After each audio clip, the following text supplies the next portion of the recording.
என்னாகமத்தினுடைய புஸ்தகம் 12:7-8 வாசிச்சா உண்மை உள்ளவனுக்கு என்ன செய்யறான்னு சொல்லி இருப்பார் பாருங்க. மறைபொருளை வெளிப்படுத்துவார். உண்மை உள்ளவனுக்கு மறைபொருளை வெளிப்படுத்துகிறார். இரண்டாவது, உண்மை உள்ளவனுக்கு முகமுகமாய் பேசுகிறார். ஏன்னா மோசே உண்மை உள்ளவனாய் இருந்தபடினால் மறைபொருளை அவனுக்கு வெளிப்படுத்தி கொடுத்து முகமுகமாய் அவனோடு பேசினார். அல்லேலூயா. அடுத்து சொல்றார், நான் பிரத்யட்சமாய் அவனோடு பேசினேன். நீ உண்மையா இருந்த ஒன்னிட்டு அவர் என்ன செய்வார்? கிரியை செய்வார். அல்லேலூயா. முக்கியமா கொலோசியர் 1:7 வாசிங்களேன்.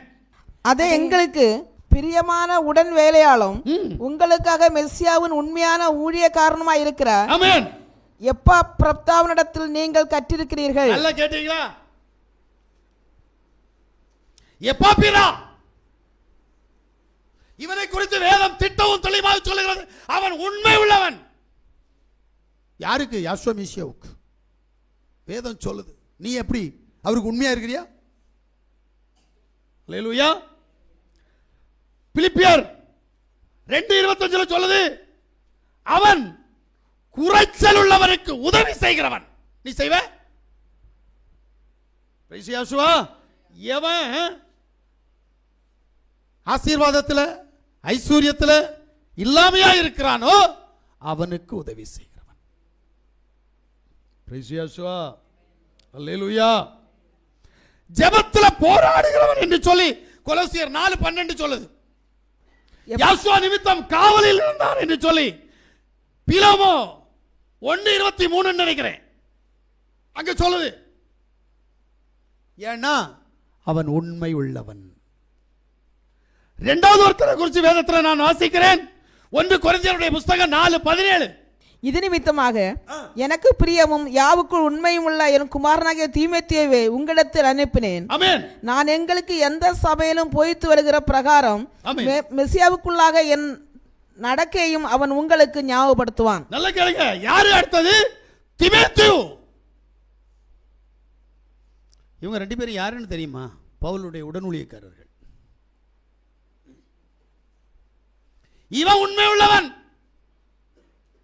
ஆமென். ஒன்று என்ன அப்படின்னா, நம்முடைய தேவைகளுக்காக மட்டும் நம்ம தேவ சமூகத்தில் நின்றோம். ஆனால் தேவனுக்கு உண்மையா இருக்க முடியாது. அவருடைய ராஜ்யத்திற்கு கடந்து போவதற்காக நம்ம போராடணும். ஆமென். ஏன்னா தீமோத்தேயு எப்படிப்பட்டவன் தெரியுமா? அந்த வசனத்தை நீங்க சரியா வாசித்தா தெரியும். பிரசங்கத்தை போல் வாழ்கிறானா என்று பார்க்கிறவன்.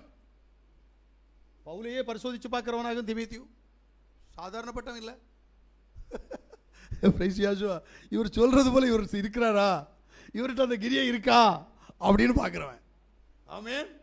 பல சந்தர்ப்பங்களில் பவுலுக்கும் அவனுக்கும் மனஸ்தாபம் வந்துச்சு. பவுல் ஒன்ன சொல்லிட்டான், நான் உனக்கு இல்லடா கணக்கு தரணும், நான் அவருக்கு.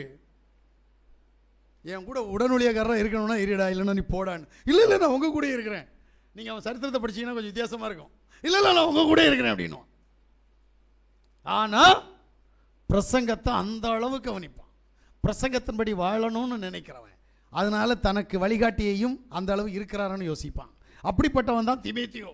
இரண்டாவது, சபை அங்கத்தினர்களையும் தேவனுக்குள்ள உண்மையா இருக்கணும்னு விரும்பினவன். 1 தீமோத்தேயு 3:11 வாசித்தீங்கன்னா தெரியும்.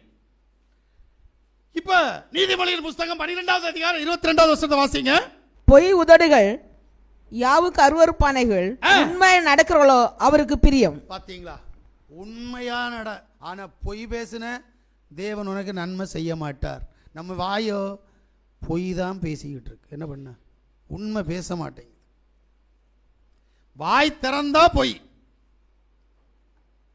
மூடுனா உண்மை. எனக்கு தெரிஞ்சு இங்கதான் இருக்கு. உண்மை இருக்கா? இருக்கு. வாயை மூடி வச்சா உண்மை இருக்கு, ஆனா வாயை திறந்தா பொய். எப்படின்னு யோசிக்கிறீங்களா?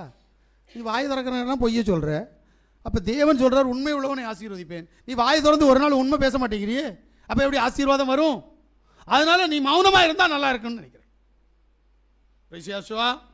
இப்போ 2வது கேட்டகரியில் நீங்க பவுலை பின்பற்றணும்னா உண்மையா இருக்கணும். 3வது, அப்போஸ்தலருடைய புஸ்தகம் 9வது அதிகாரம் 20வது வசனத்தை வாசித்தீங்கன்னா, தாமதமின்றி மேசியா தேவனுடைய குமாரன் என்று ஆலயங்களிலே பிரசங்கித்தான். நல்லா கேளுங்க, இவனுடைய பிரசங்கம் வேற ஒன்றும் இல்லை. நேரம் கிடைச்சா நான் அவனுடைய பிரசங்கத்தை பற்றி வருவேன். ரொம்ப வித்தியாசமாக இருக்கும். அவனுடைய மெசேஜ் எப்படி இருக்கும்னு தெரியுமா? பைபிளில் 3 பிரசங்கத்தை சுட்டி காட்டியிருக்கிறார். 3 மெசேஜும் உண்மையாக சொல்கிறேன், அதிசயம்னா அதிசயம். அவனை போல பிரசங்கம் பண்ணுறதுல வல்லவன் யாரும் இல்லை. அப்படி பிரசங்கம் பண்ணியிருக்கிறான். அவனுடைய பிரசங்கத்தினுடைய சாராம்சத்தை இங்கே சொல்கிறாரு. மேசியா தேவனுடைய குமாரன் என்று சொல்லி பிரசங்கித்தான். ஆத்துமாதாயம் சேர்றதில் அவன் வல்லவன். பவுலுக்கு ஏன் இந்த அளவுக்கு முக்கியத்துவம் அப்படின்னா, அவன் ஒரு நாள் வீட்டில் உட்காந்து நான் தூங்குறேன், ரெஸ்ட் எடுக்கிறேன், உடம்பு சரியில்லை, எனக்கு கை வலிக்குது, கால் வலிக்குது இருக்கல. ஏங்க, அவனை குத்து கேட்டிருந்த ஒரு உபாதை சரீரத்தில் இருக்கிற போது நாடு நாடா போயிட்டு இருக்கிறான் சுவிசேஷம் அறிவிக்க. நமக்கு தலைவலி வந்தா ஊழியத்துக்கு போறவங்களை அன்பா கேட்கிறேனே, ஒரு காய்ச்சல் வந்தா அப்போ காய்ச்சல், இன்னைக்கு ஊழியத்துக்கு போக முடியாது. ஒரு தலைவலி பிடிச்சு விட்டா தலைவலி போயிடும். ஆனா தலைவலிக்கு பயந்து ஊழியத்துக்கு போக மாட்டான். மொத்தத்தில் ஊழியத்துக்கு அறிக்கை செஞ்சவன் ஒப்பு கொடுத்தும் ஊழியத்துக்கு போக மாட்டான். ஏன்? எனக்கு பிசாசு வரணும், பிசாசுனுடைய கிரியே வரணும், நான் தேவனுக்கு உண்மையாக இருக்க மாட்டேன், அதனால என்னுடைய குடும்பத்தில் சமாதான குலைச்சல் வரணும், ஆண்டவரே தாரும். இதுதான் கேட்டுட்டு இருக்கிறான். ஒன்றை ஆண்டவர் வந்து சொன்னாரா, நீ போய் சபையில் சொல்லு ஊழியத்துக்கு போறேன்னு சொல்லு சொன்னாரா? இல்லை உங்கள் பாஸ்டர் உங்களை கட்டாயப்படுத்தி நீ ஊழியம் செய்யணும்னு சொன்னாரா? அப்புறம் எதுக்கு ஊழியம் செய்ய போறேன்னு சொல்ற? சொன்னா செய்யணுமா வேண்டாமா? கலப்பையில் கையை வச்சுட்டு பின்னிட்டு பார்க்கிற எவனும் தேவனுடைய ராஜ்யத்துக்குள் பிரவேசிக்க முடியாதுன்னு தெரியுமா தெரியாதா? தெரியும். ஆனா நான் செய்ய மாட்டேன். ஏன்? ஐயா எனக்கு குறுக்கு வை, நீ எதை சொல்றியோ அது உனக்கு நடக்கும். அதான் சிக்கல். முடியலன்னு சொன்னா முடியாம ஆயிடுவேன். ஏன்னா இது தேவனுடைய காரியம், இது தேவனுடைய சித்தம். தேவ சமூகத்தில் ஒன்ன சொல்லிடாத, சொன்னா செஞ்சிரு, அதை உடனே செஞ்சிரு. மேசியா குமாரன் என்று பிரசங்கித்தார். எங்க இவனுக்கு தான் தெரியும் மேசியா யாருன்னு. ஏன்னா வானத்திலிருந்து ஒரு சத்தம் கேட்ட உடனே அந்த சத்தத்திற்கு பதில் கொடுக்கிற நேரம் இவன் என்ன சொன்னான் தெரியுமா? ஆண்டவரே நீர் யார்? இவனுக்கு நல்லா தெரியுது அவர் ஆண்டவர். அப்புறம் குமாரன் சொல்றாரு. யோசிக்கணும்ல. இப்ப பவுலுக்கு தெரியுது குமாரம் என்றால் சரீரம், அது மாம்சம். மாம்சத்துக்கு தான் குமாரத்துவம், மாம்சத்துக்கு தான். நல்லா புரிஞ்சுக்கிடுங்க, என் முன்னாடி நிற்கிறது மாம்சம், நான் உங்க முன்னாடி நிற்கிறது மாம்சம். ஆனா உங்களுக்குள்ள நீங்க இருக்கிறீங்க, எனக்குள்ள நான் இருக்கிறேன். இந்த மாம்சத்துக்குள்ளதான் தேவன் இருக்கிறார். இப்ப இவன் மாம்சத்தை தான் சொல்லிட்டு இருக்கிறான் குமாரன் குமாரன். ஏன்னா தேவன் சொல்றாரு, பலியையும் காணிக்கையும் நான் விரும்பவில்லை. எபிரேயர் 10:5 நினைக்கிறேன். ஆகிய அவர் உலகத்தில் பிரவேசிக்கும் போது பலியையும் காணிக்கை நீர் விரும்பவில்லை, ஒரு சரீரத்தை எனக்கு ஆயத்தம் பண்ணினீர். என்னத்துக்கு? அப்ப அந்த சரீரத்துக்கு பேர் தானே குமாரன். அவர் டைரக்டா வந்து இறங்கிட்டா அவரை குமாரன் சொல்லியிருப்பியா? கடவுள் வந்துட்டார் சொல்லுவில்ல. இப்ப அவர் மாம்சத்துக்குள்ள வந்தபடினால் அவருக்கு ஒரு பேர் கொடுக்கிற குமாரன். இதைத்தான் சொல்றாரு. அப்ப சரீரத்துக்கு முக்கியத்துவம் கொடுக்கிறான் பவுலு. நல்லா புரியுதா? ஏன்னா யாசுவா சொல்லும் போது சொல்றார், யோவான் 10:30 சொல்றார், நானும் பிதாவும் ஒன்றாயிருக்கிறோம். 14:10-11 சொல்றார் யோவான்ல, நான் பிதாவிலும் பிதா என்னிலும் இருக்கிறார். இங்க 2 பேர்ல ஒரு ஆள். ஏன்னா உண்மை சொல்றேன், நான் வளர என் சரீரம் வளருது. நான் இருக்கிற வரைக்கும் இந்த சரீரத்துக்கு ஜீவன், நான் போயிட்டேன்னா இந்த சரீரம் பெணம். ஆனா இந்த சரீரம் தான் உங்களுக்கு தெரியுமே தவிர என்ன தெரியாது. நான் யார் என்று உங்களுக்கு தெரியாது. என்ன பார்க்கிறீங்கன்னா என் சரீரத்தை பார்க்கிறீங்க. சரீரத்தை பார்த்து என்ன சொல்லுவீங்க? இது இன்னாருடைய மகன், இவன் இன்னாருடைய புருஷன், இவன் இன்னாருடைய தகப்பன் சொல்றீங்களா இல்லையா? யாருக்கு இந்த பதவி கொடுக்குறீங்க? இந்த சரீரத்துக்கு. ஆனா உள்ளே இருக்கிறவனுக்கு ஒரு பதவியும் இல்லை. அவன் ஒரு பதவியும் இல்லாமல் வந்தான், இருந்தான், போனான். ஆனா இந்த பூமியில் உண்டான மண்ணான இந்த சரீரத்திற்கு அநேக பதவிகள்.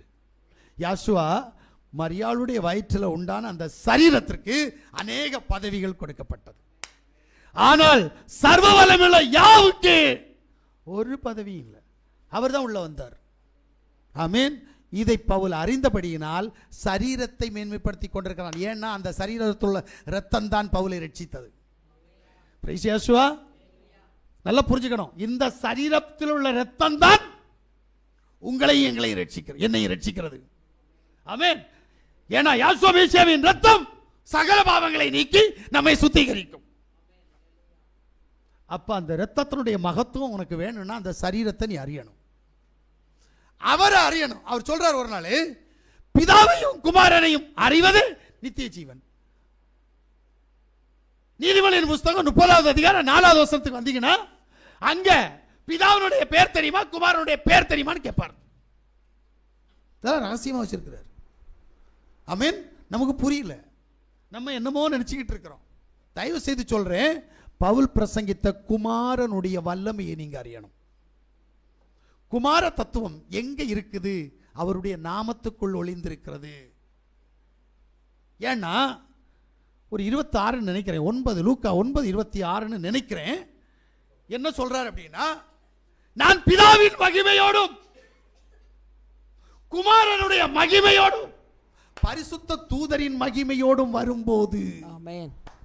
இவர் 3 பேர் இல்ல, புத்தி இல்லாதவன் சொல்லிட்டு இருப்பான் 3 கடவுள் ஒண்ணா இருக்கிறாங்க. ஆமென். 3 கடவுள் ஒண்ணா இருக்கிறாராம். அப்ப நீ மணவாட்டி என்று யாருக்கு மணவாட்டி? யாருக்கு? தாத்தாவுக்கு மணவாட்டியா, இல்ல மோனுக்கு மணவாட்டியா, இல்ல பேரனுக்கு மணவாட்டியா? பரிசுத்தாவி பேரன், இயேசு கிறிஸ்து மகன், பிதா தாத்தா அப்பா. நீ யாருக்கு மணவாட்டி? இப்ப அப்பனுக்கு மணவாட்டின்னா மோனும் பேரனும் சண்டை போடுவாங்க. மோனுக்கு நீ மணவாட்டின்னா பேரனும் தாத்தாவும் சண்டை போடுவாங்க. ஏன்னா என்ன பொறுத்தளவில் படம் பார்த்தேன், அந்த படத்தில் அப்பனாரு வாலிபமாக தான் படம் வச்சிருக்கிறாங்க, ஆனால் கொஞ்சம் வெள்ளை தாடி பட்டு வச்சிருப்பாங்க. எங்கே பார்க்கணும்னா ரோமன் கத்தோலிக்க கோயிலில் போய் பார்த்தீங்கன்னா தாத்தாவை அந்த அப்பாவை நல்லா பார்த்துக்கலாம். யுத்தம் உண்டாகும்ல. அப்போ யாருக்கு மணவாட்டி? பிரிசியஸோ நல்லா புரிஞ்சுக்குங்க. அப்போ நம்மளை எங்கேயோ ஏமாத்துறாங்க. இது யார் கொண்டு வந்தா? ரோமன் கத்தோலிக்க மார்க்கம் கொண்டு வந்ததை ஏன் பெந்தகோஸ்தக்காரன் வச்சுட்டு இருக்கிறான்? அவன் ரோமன் கத்தோலிக்கத்தினுடைய கைக்கூலி, ரோமன் கத்தோலிக்கத்தினுடைய பிள்ளை, ரோமன் கத்தோலிக்கத்தினுடைய வாரிசு ஆனபடி நல்லதை செய்கிறான். நீங்களும் நானும் இல்ல, நாம மேசியானிக் குரூப்காரங்க. ஆமென். யாசோனுடைய காலத்திலிருந்தே இருக்கிற ஒரு குரூப். நாம புதுசா தொடங்கல. நம்ம நினைச்சிட்டு இருக்க நான் 15 வருஷமா இருக்கிறேன் இல்ல. மேசியா எடுத்துக்கொள்ளப்பட்ட போது கூடின கூட்டம் நம்ம தான், நம்முடைய பிதாக்கள் தான். அவங்க வழியில தான் நம்ம வந்திருக்கிறோம். பிரைஸ் யேசுவா. அப்ப நீங்க என்ன செய்யணும்? பவுலுடைய வழியில ஆத்தும ஆதாயம் செய்கிறவர்களாய் மாறணும். ஆமென். 4வது ஒரு சம்பவத்தை சொல்றாரு இப்பதான். 2 தீமோத்தேயுடைய புஸ்தகம் 4வது அதிகாரம் 7வது வசனத்தை சொல்றாரு. நல்ல போராட்டத்தை போராடினேன், நல்ல போராட்டத்தை போராடினேன், ஓட்டத்தை முடித்தேன், ஓட்டத்தை முடித்தேன், விசுவாசத்தை காத்துக்கொண்டேன். செய்ய வேண்டிய வேலையை 1 by 1 செஞ்சுட்டு வந்தான். அதனால தான் சொல்றான், என்னை பின்பற்றுங்கள். இப்ப சொல்றான், நான் நல்ல போராட்டத்தை போராடினேன், ஓட்டத்தை முடித்தேன், விசுவாசத்தை காத்துக்கொண்டேன். இருக்கா விசுவாசம்? இல்லையே. அதான் சொன்னேன், நம்பிக்கை தானே இருக்குது, விசுவாசம் இல்லையே. விசுவாசத்தை காத்துக்கொள்ளணும். நம்மகிட்ட விசுவாசம் இருக்கா?